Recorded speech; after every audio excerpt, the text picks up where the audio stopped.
In this chapter, we will learn about the following topics. 1. The company becomes the Diwan. Revenue for the company. The need to improve agriculture. The problem. A new system was devised, the Monroe system. 2. Crops for Europe. Does color have a history? Why the demand for indigo? Britain turns to India. How was indigo cultivated? The problem with niche cultivation. Indigo on the land of riots. 3. The Blue Rebellion, and after the company becomes the Diwan on the 12th of August 1765, the Mughal emperor appointed the East India Company as the Diwan of Bengal. As Diwan, the company became the chief financial administrator of the territory under its control. The company came to colonize the countryside, organize revenue resources, redefine the rights of people, and produce the crops it wanted. Revenue for the company. The company got the Diwani rights and started extracting more and more revenue out of it and used various measures to get it, but still saw itself primarily as a trader. Before 1865, the company purchased goods in India by importing gold and silver from Britain. Now the revenue collected in Bengal could financial the purchase of goods for exports. Bengal economy was facing a deep crisis. Peasants and craftsmen were not getting the proper amount of their sell.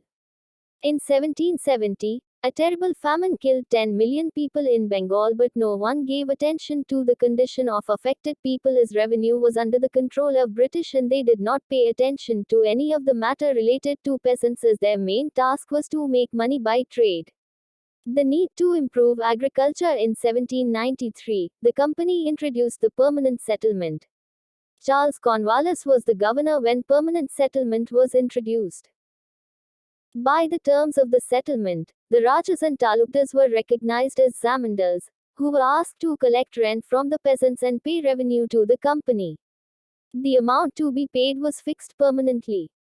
This settlement would ensure a regular flow of revenue into the company's coffers and at the same time encourage the zamindars to invest in improving the land. Charles Cornwallis. The problem. The permanent settlement created problems.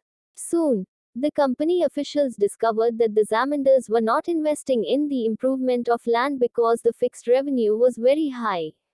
By the first decade of the 19th century, the situation changed. The prices in the market rose and cultivation slowly expanded. Even then, the zamindars were not interested in improving the land. In the villages, the cultivator found the system extremely oppressive. The rent they paid to the zamindar was high, so they took a loan from the moneylender, and when they failed to pay the rent, they were evicted from the land. A new system was devised by the early 19th century. Many of the company officials were convinced that the system of revenue had to be changed again to get maximum profit. An Englishman, Holt Mackenzie, invented the new system which came into effect in 1822. This was introduced in North India and came to be known as the Mahalwari settlement. The Mahalwari system gave the revenue collection work to the village headman Mahal instead of the zamindar, and the revenue was not fixed permanently. Under this system, the revenue was collected by Mahal and was given to the British Exchange. This system was initiated in the central part of India. The Monroe system in the British territories in the south, a new system was devised, which was known as Ryotwara Ryotwari. Ryotwari was initiated by Captain Alexander Reed and Thomas Monroe. This system was extended all over the South India.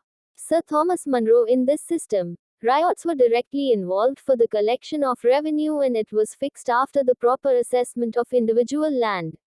British officials were appointed to collect the revenue and used coercive methods for revenue collection. All was not well as they desired to increase the income from land. Revenue officials fixed T.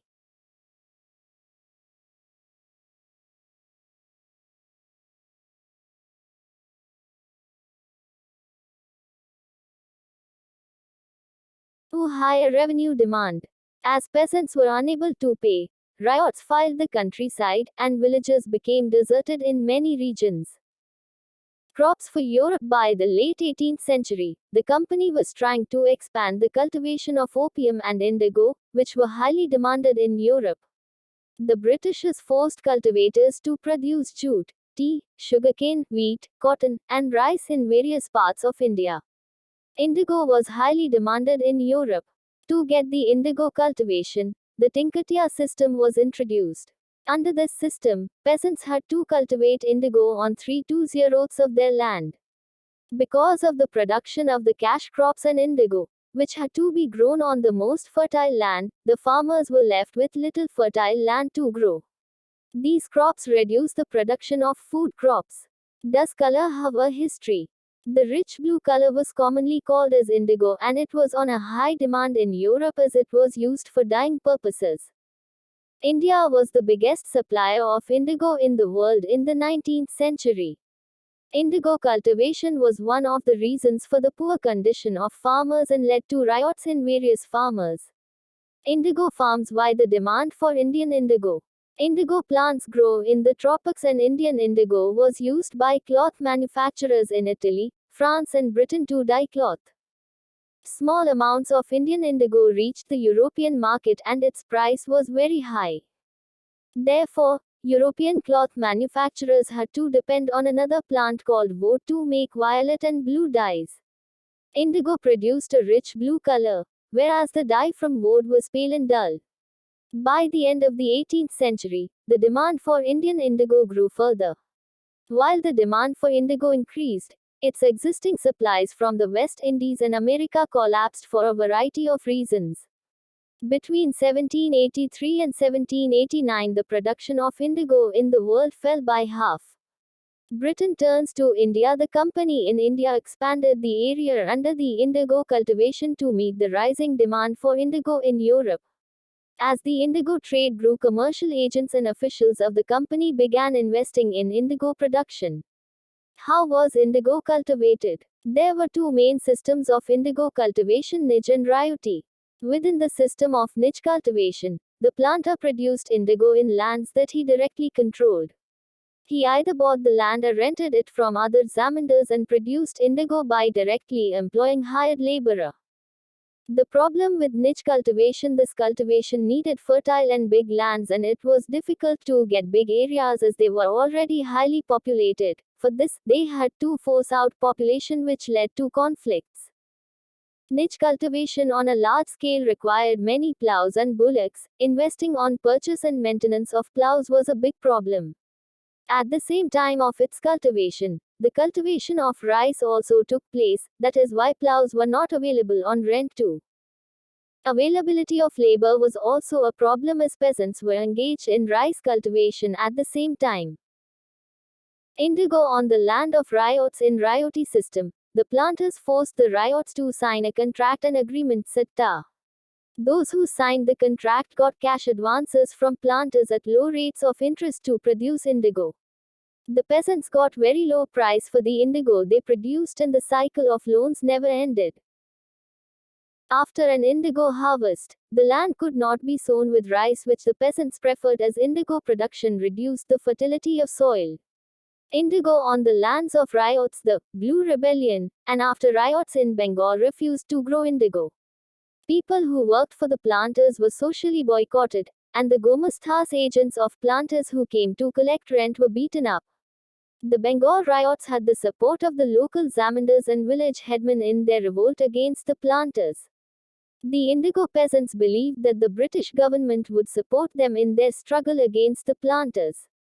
After the revolt,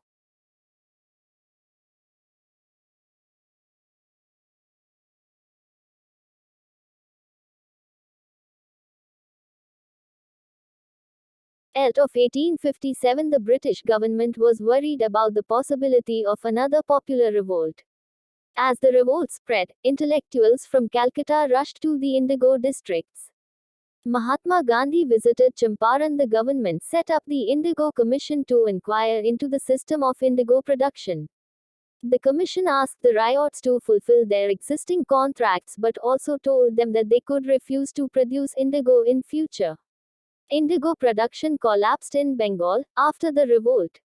When Mahatma Gandhi returned from South Africa, a peasant from Bihar persuaded him to visit Champaran and see the trouble of the indigo cultivators. In 1917, he visited, which marked the beginning of the Champaran movement against the indigo planters.